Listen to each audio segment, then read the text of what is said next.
chicas, ¿cómo están? El día de hoy estaremos conversando sobre el trabajo especial de grado. Cómo vamos a elaborar ese informe que vamos a presentar. Entonces presten mucha atención a la siguiente información. Vamos a iniciar entonces con los aspectos generales. Entre los aspectos generales tenemos que la hoja debe ser tipo carta, en la orientación debe ser vertical y los márgenes sugeridos para realizar el informe es de 3 centímetros en la parte superior, inferior y el lado izquierdo. En cambio, en el lado derecho, 2,5 centímetros.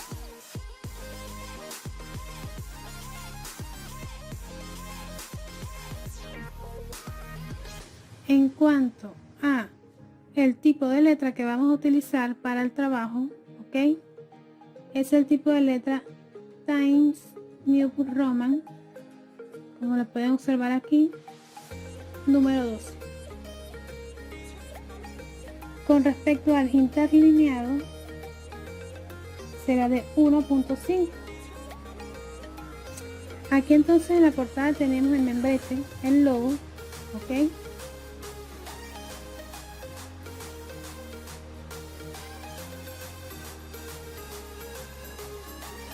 El logo se debe colocar después del membrete a 3 espacios, 1 centímetro debajo del membrete.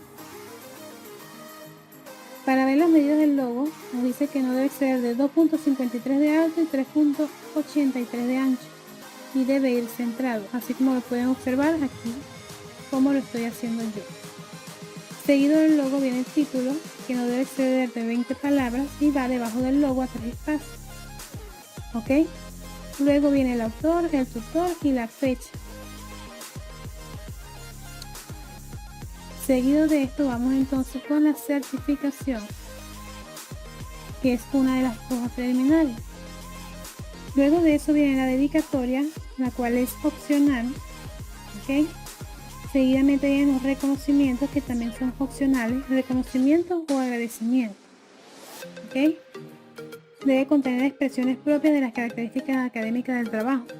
Es decir, se te va a dar agradecimientos a ciertas personas, instituciones educativas, los estudiantes, la familia, las personas que ustedes consideren importantes para su trabajo. Luego vamos con el índice general, que es la lista de cada uno de los títulos, subtítulos y apartados que constituye la estructura general del trabajo. ¿Ok? El índice debe permitir ubicar la página exacta en la que se puede conseguir cada una de las partes principales que ha sido organizado el documento. Tenemos el índice de tablas, figuras y gráficos, que son opcionales. Solamente si ustedes colocan ese tipo de cosas en el trabajo deben manejar esos índices. Luego tenemos el resumen, ¿ok? Que como pueden observar nos pide que sea con un interlineado sencillo, es decir, de 1.0. Luego viene lo que es el resumen como tal, ¿ok? Ustedes ya tienen este resumen hecho de los congresos pedagógicos, sin embargo deben hacerle los ajustes, y para saber si tiene 250 palabras solo deben seleccionar el texto y observar la parte inferior. Allí les dirá cuántas palabras lleva y allí pueden ir eliminando palabras hasta que lleguen justamente a las 250 palabras. ¿Qué les recomiendo? Primero deben hablar un poco sobre el tema, luego mencionar el propósito, luego mencionar la parte metodológica, luego hablar sobre las técnicas e instrumentos implementados, luego hablar sobre el plan de acción o cómo fue el desarrollo, más o menos un bosquejo de cada cosa, y al final un poquito sobre lo que son las conclusiones o qué resultados obtuvieron. ¿Okay? Acuérdense que debe ser breve, conciso y preciso, pero decir qué hicieron ustedes en el trabajo, cuál fue el problema, cuáles fueron los resultados, de qué manera lo abordaron, pero todo, como dice la palabra, un resumen. En cuanto al logo que están utilizando en varias páginas preliminares, ustedes pueden pegar el logo y buscan donde dice ajuste de texto y seleccionan la parte donde dice sobre el texto, y así ustedes pueden mover el logo hacia cualquier lugar sin necesidad de interferir con el texto. Ya tenemos entonces la portada, la página de aprobación del tutor, las páginas preliminares, que son dedicatoria, agradecimientos, índices y resumen. Ahora viene la introducción. La introducción es de 4 a 8 páginas como máximo, y en ella deben desglosar en un bosquejo de qué se trata cada uno de los momentos que en el trabajo se desarrollan. ¿Ok? Ahora entonces vamos con lo que es el primer momento, que es la reflexión inicial sobre el contexto. Bien, en este primer momento debemos entonces reflejar una serie de aspectos como son la descripción del contexto comunitario e institucional. Aquí entonces estamos hablando de esa reseña histórica comunitaria e institucional, pero solamente vamos a colocar lo importante, un párrafo de la comunitaria y un párrafo de la institucional, pero lo más importante y lo más relevante para la investigación. Por ejemplo, no se van a poner a hablar, como decía el profesor Mayra, quién puso el primer bloque en la comunidad, quién fundó, o sea, lo más importante y lo más relevante es para conocer cómo es esa comunidad, cómo son esas familias de los niños y niñas que ustedes atienden. La institucional, por su parte, igualmente, lo más relevante, no van a colocar el nombre de todas las directoras o directores habidos y por haber de la institución, simplemente lo más relevante y lo más importante, donde está ubicada, todo ese tipo de cosas que son importantes para la investigación. ¿Okay? Luego allí vamos a lo que es la descripción de la problemática.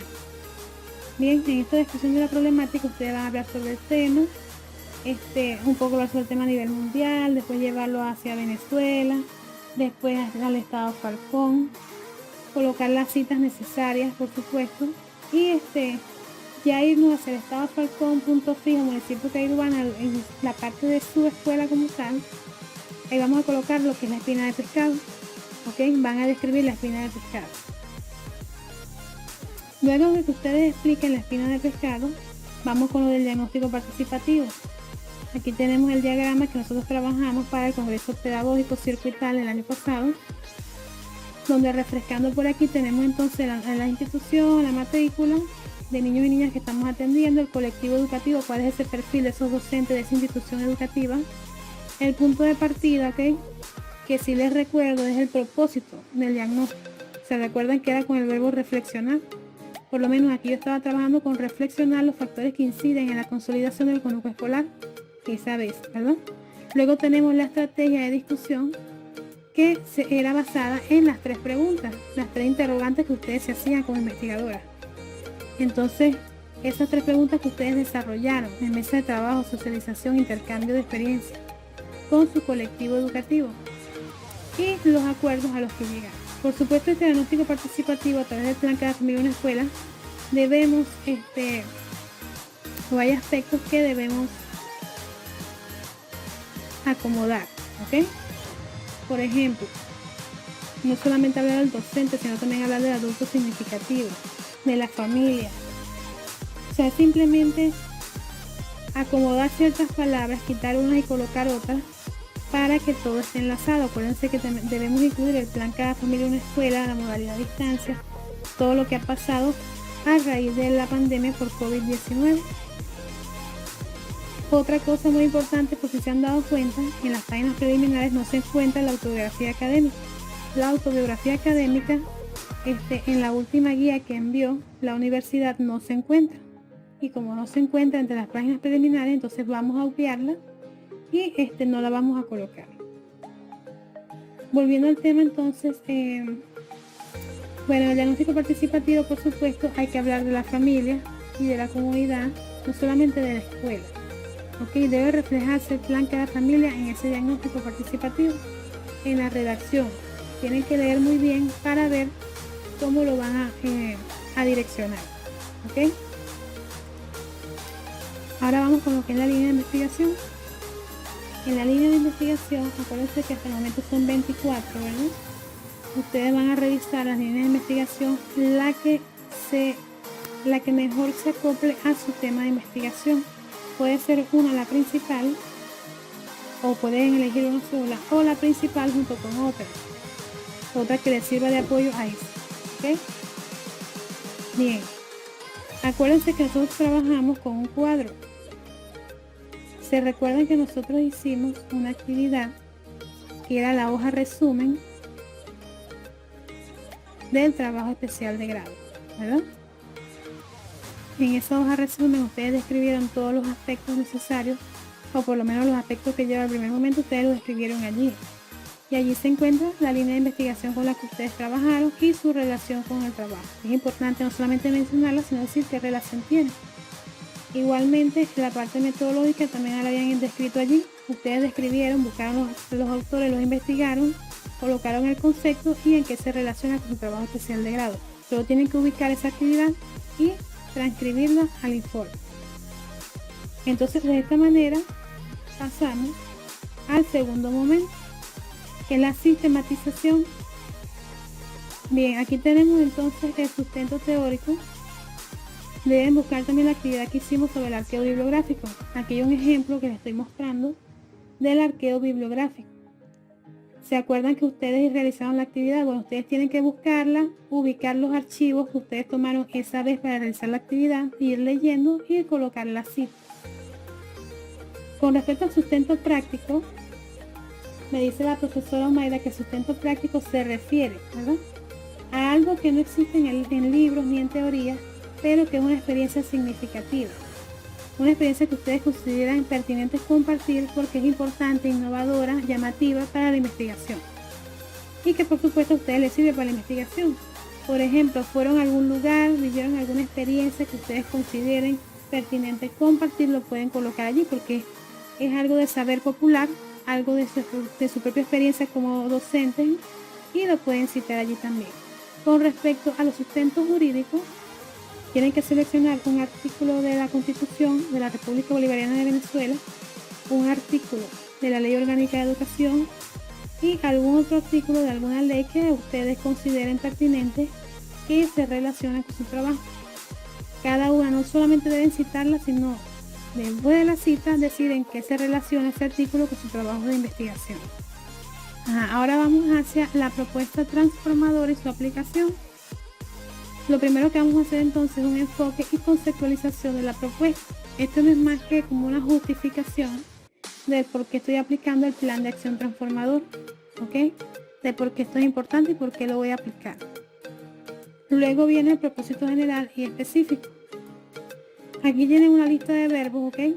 Aquí están todos los verbos, sin embargo ustedes deben indagar, investigar cuáles son los verbos para la investigación cualitativa, ¿ok? Entonces se recuerdan que es un propósito general y 3 específicos que van a dar respuesta a ese propósito general que ustedes están planteando. Ahora vamos a realizar la descripción del plan de acción, métodos y o instrumentos. Este es el cuadro de plan de acción, ¿no? Es importante siempre identificar el cuadro arriba y la fuente abajo, colocar su apellido y fecha. En este cuadro tenemos entonces las actividades que son por lo menos mínimo 3 por cada propósito específico, mínimo 3. Yo voy a también hacerles un video, aparte de cómo hacer las citas, voy a hacerles un video de cómo hacer las estrategias, o por lo menos cómo plasmarlas, porque ustedes ya están aplicando las estrategias. Luego tenemos entonces los hallazgos. ¿Cómo vamos a redactar esos hallazgos? Bueno, esos hallazgos no son más que el resultado que ustedes obtuvieron en la aplicación de cada una de las actividades que dieron respuesta a los propósitos específicos. Entonces ustedes van a colocar ahí, por ejemplo, para el propósito número 1, se realizó la siguiente actividad, taca. Ustedes tienen que describir a detalle, por ejemplo, qué realizaron, quiénes asistieron, cuántas personas, qué hiciste, o sea, con inicio, desarrollo y cierre. Echar ese cuento de la sistematización de experiencia para conocer los resultados de cada una de esas actividades que usted planificó, que usted hizo su planeación, y para ver si se logró el objetivo. Si se logró, qué pasó allí, si hubo alguna observación, todo eso debe plasmarlo allí. Luego vamos entonces al momento de reflexión, que no son más que las conclusiones y consideraciones finales. Luego las recomendaciones. Luego vienen las referencias bibliográficas digitales. Ahí les coloqué 2 ejemplos de cómo pueden hacer las referencias. Luego vienen los anexos, que son como mínimo, o mejor dicho, como máximo 4 fotos, cada una identificada. Bueno, espero que les sea de gran ayuda este video explicándoles entonces lo que es el esquema del informe del trabajo especial de grado De todas maneras, hay cosas muy puntuales todavía por explicar, por lo menos de las citas, cómo van a ser las citas para el sistema teórico y cómo van a redactar esas actividades o estrategias para el plan de acción. Eso queda pendiente para el próximo video. Hasta luego.